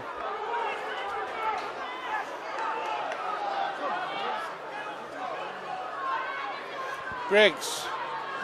Channing chimes into the line, cuts back inside Channing. Still going inside. Ormondroyd! That is absolutely fantastic drive. What an effort from Michael Channing. The ball went out to him from Briggs. My first thought, Joanne, was he'd chosen the wrong option. When he cut inside 3 or 4 players. A beautifully timed pass to Jack Ormondroyd. And the gap opened up and Ormondroyd over under the sticks. And with 12 left, it's Featherstone Rovers 18, Whitehaven 12. And dare I say it, is that the game breaker with a kick under the sticks? You'd like to think so, wouldn't you? Because that'll put us more than one score up against Whitehaven going into the last 11 or 12 minutes now. It was great play by Channing. The Whitehaven player came out of the defensive line quickly, and Channing managed to get away from him, created a little bit of space for himself, came back into the middle of the field and held the ball up nicely, and Jack Ormondroyd came on that run superbly. He timed the run fantastically, and nobody was ever going to stop him.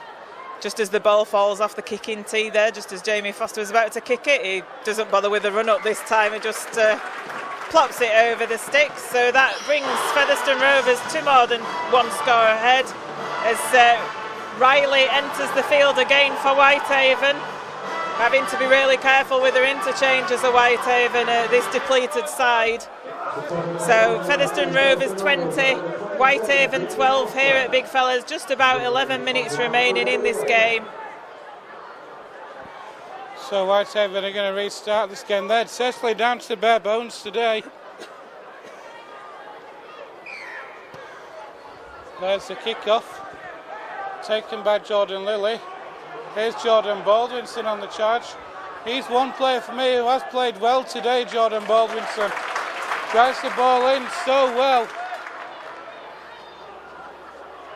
Here's Steve Stitch now.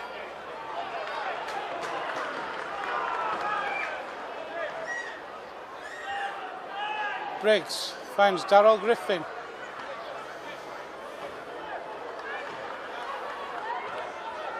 It's another slow play of the ball. Here's Briggs again. Briggs through a gap, is he? Almost. Lilly finds Channing.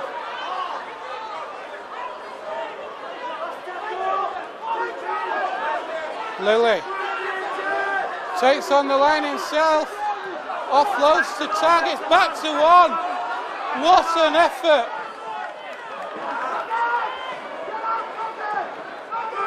Back to one we go, and here's Tim Spears now.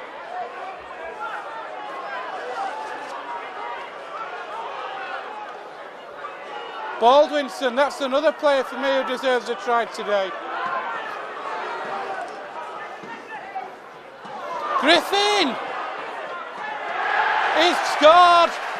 Darryl Griffin gets the try, and Featherstone Rovers are finally opening out. And I think the injuries in the 12 men is finally starting to take its toll. And it's now Featherstone Rovers 24, Whitehaven 12 with a kick to come. And I think finally, Joanne, the tired bodies of Whitehaven just can't take any more, can they?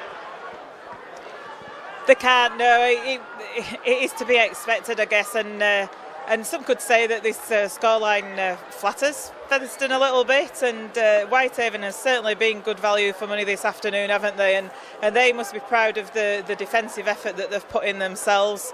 Nice that Darryl Griffin has actually scored today, because all his family are here to watch.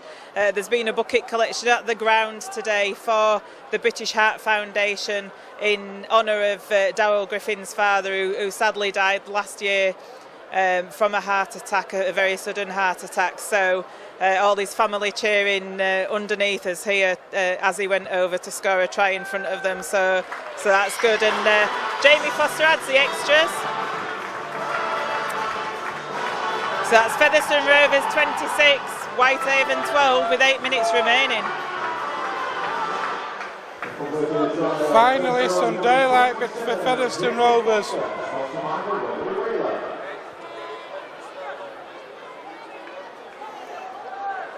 So it is going to be Ed Chamberlain who restarts again.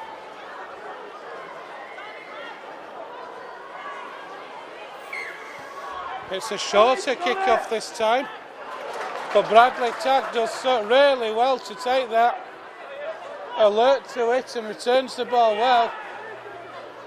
Here's Jordan Lilly, he's going to have a scoop from acting half now. And within 2 tackles, Rovers are 5 short to halfway. Whitehaven have got another player down. Ouch for Andy Ellis there, that was a great drive. Baldwinson now. He wants to go. Gets to Rovers 15 metres out. Try scorer Jack Ormondroyd. Gets Rovers 5 away on the last tackle.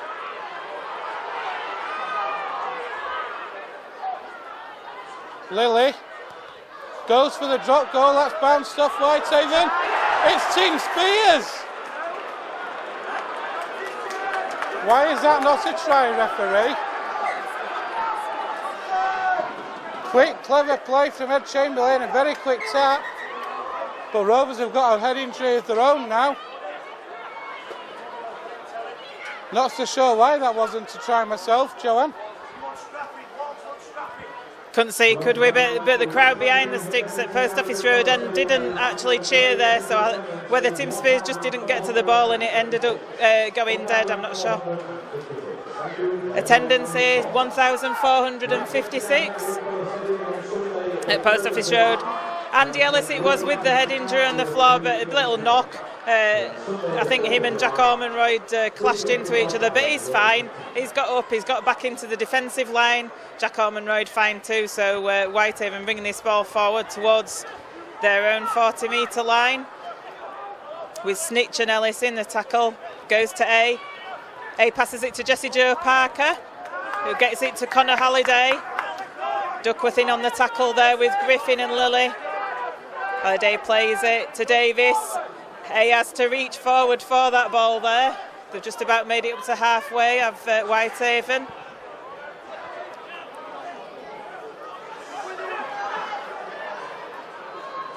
Jack Ormonroyd took a bit of a funny tumble there. He's limping back into the line a little bit, but he looks to be okay. Last tackle, and they're running it at Whitehaven. Jesse Joe Parker, but he manages to lose that ball forward.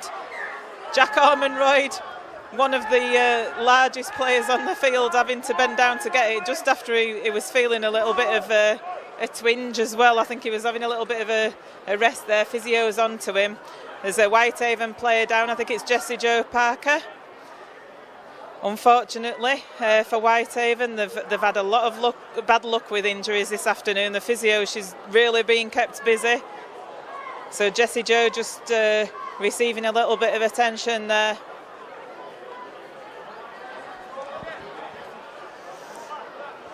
So Rovers are going to restart this on the 20. Assuming it's first knock on the last tackle, so a turnover.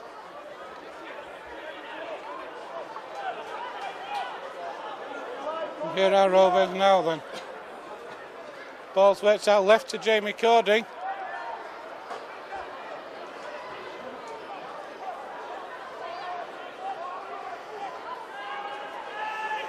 Steve Snitch.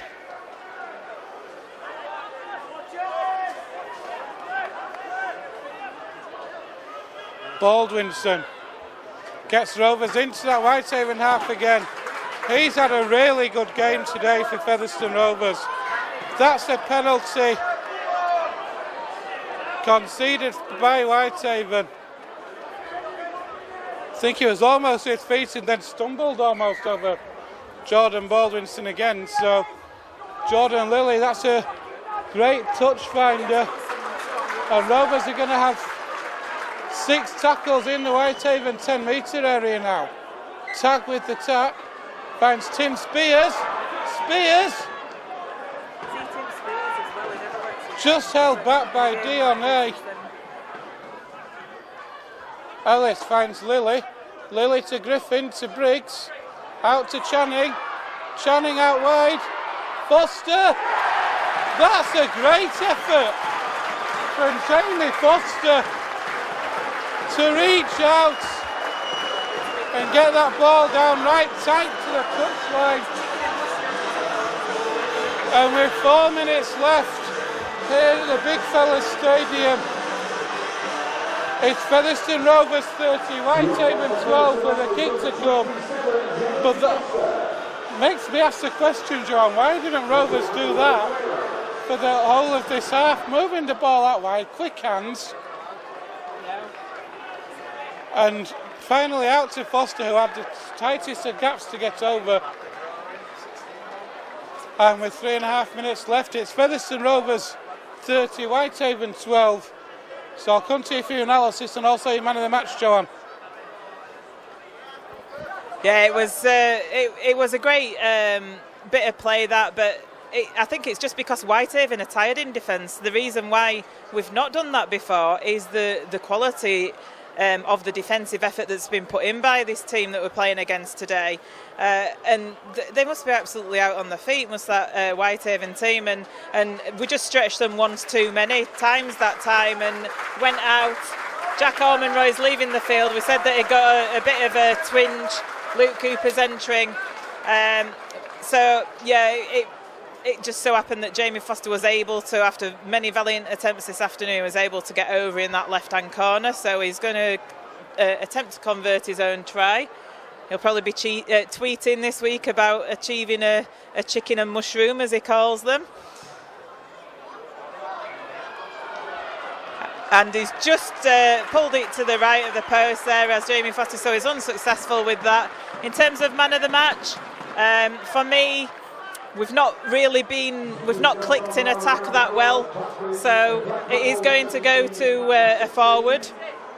Is my man of the match, and it's close between Tim Spears and Jordan Baldwinson, but I think just through the efforts of the drives that he's put forward, Tim Spears puts 100% in every game. He's man of the match for me every game, but Jordan Baldwinson today just nips and tucks it. No arguments from me there. Jordan Baldwinson has been outstanding for Rovers this afternoon. Let's see if the sponsors agree.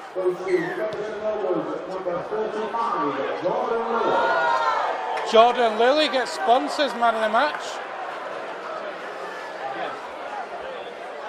Rovers almost make a hash of the kick-off, but just managed to recover it.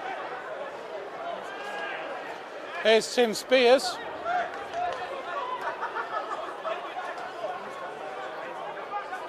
Cooper.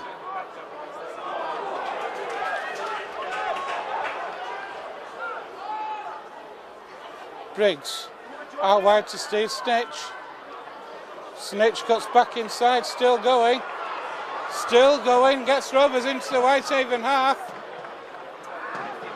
Ellis has a scoop from Acton half.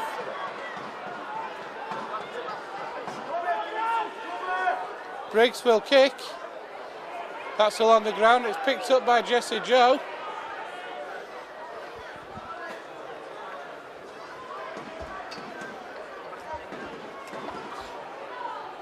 And here are Whitehaven now, we're into the last 90 seconds.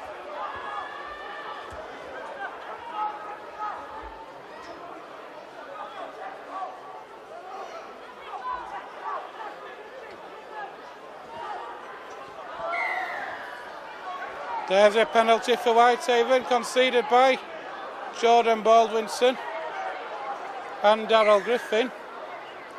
2-on-1 steal, says the referee, so Whitehaven going to restart this set on halfway.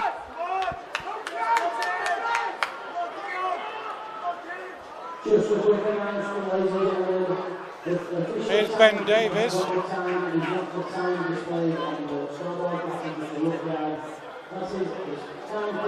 Here's Duffy. He's had a great game for Whitehaven as Ryan Duffy.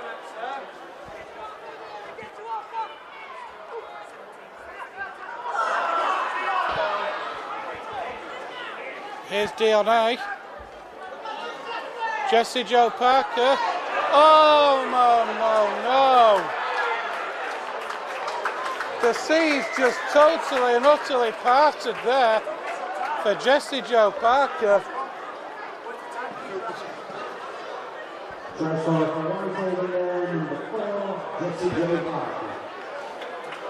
So Jesse Joe Parker strolls in under the uprights.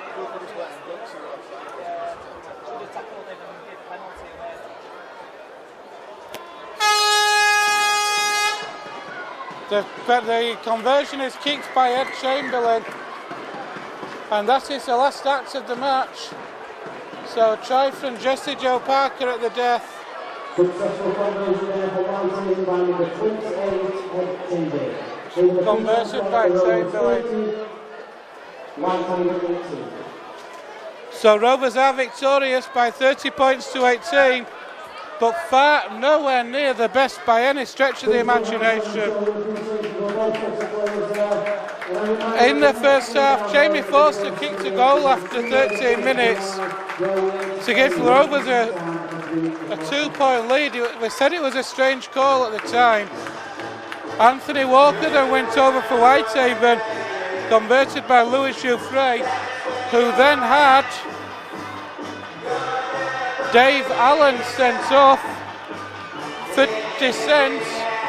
He was initially sin-binned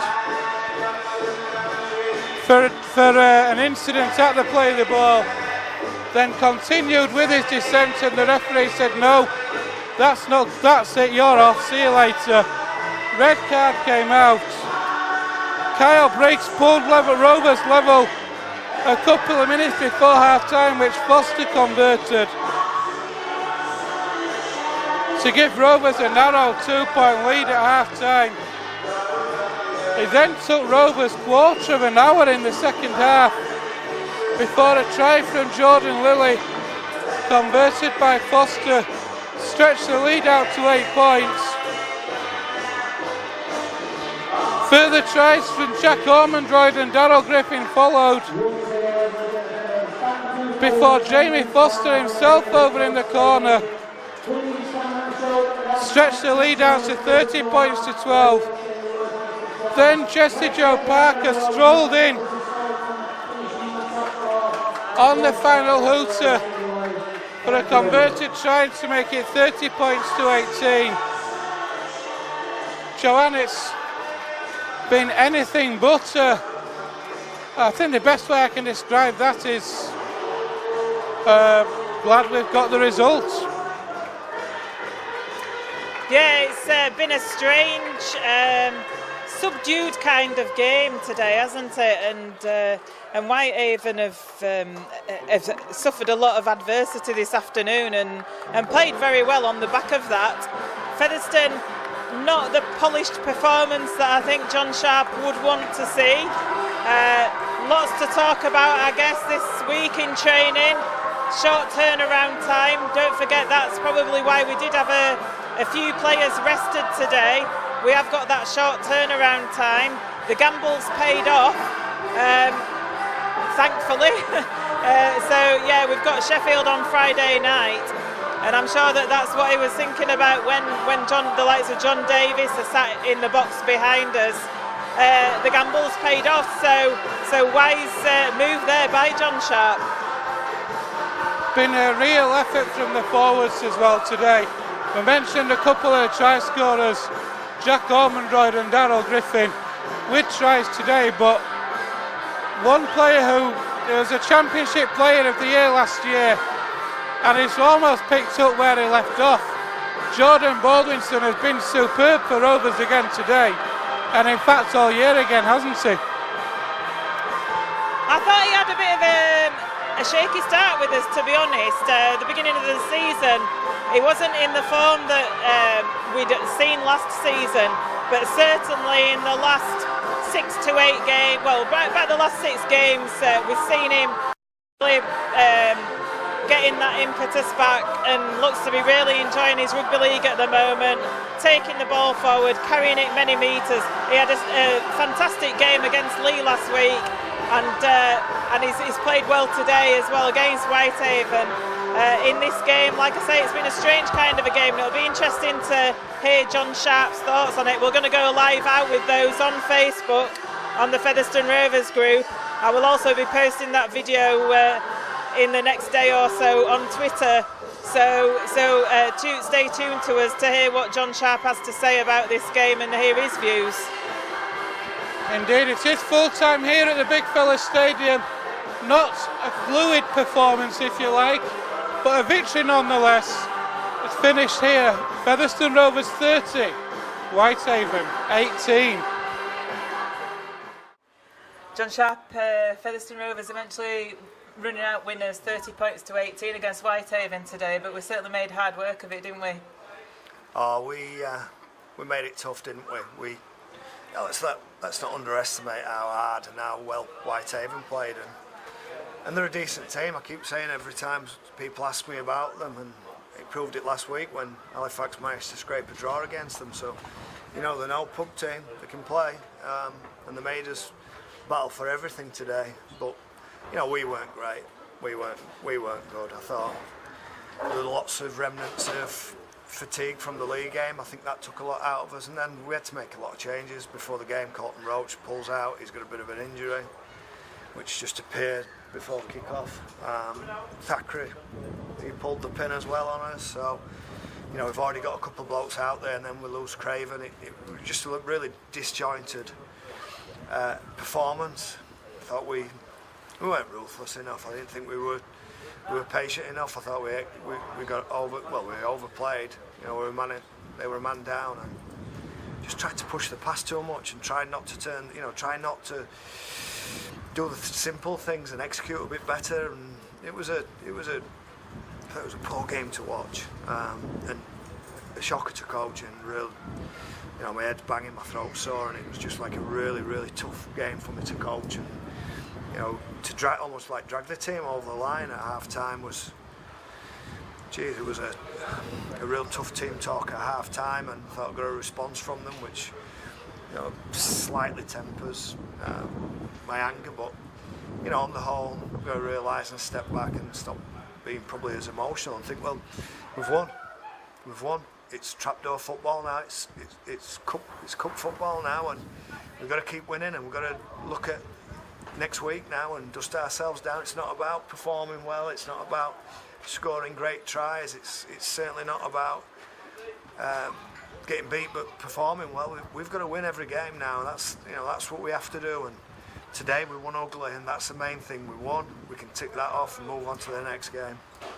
And Whitehaven, as you've said, they had Dave Allen sent off after 20 minutes, so they had to do it quite tough, didn't they, with 12 men. And do you think it was a case that Whitehaven did pull together in the face of that adversity with the injuries that they had as well, and really showed up in defence against us, but they just got tired towards the end?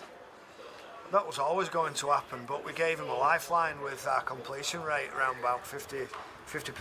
You know, keep coming up with errors and you're seeing opportunities. I thought them losing their player affected us more than what it did them. It really did. It caused our pivots some problems. Our nine just didn't know which side to attack to, and we just didn't complete and play smart enough. And I thought we didn't handle being a man up either. And we've got quite a short turnaround, haven't we, to Sheffield away on Friday night, so I guess it'll be some tough talks going on and reflection in the training sessions that will be between then and now and then. Yeah, I think that, you know, we'll have Talapapa back next week. Talapapa will be in there, and Johnny Davis will be right for next week. Hopefully Colton Roach is just a slight strain, so that won't be too bad. And so I do plan to bring some blokes back. Hopefully Hardman's going to be better as well. So, you know, the people that have not played well enough today, obviously they're under pressure to retain their places for next week. So we've got some good players coming back. And just about players coming back, we did have Steve Snitch and Mike Channing returning today, aren't we, after quite lengthy layoffs. How did you feel that they went today? All right. Yeah. Okay. So thanks very much for that, John Sharp. Thank you. Thank you.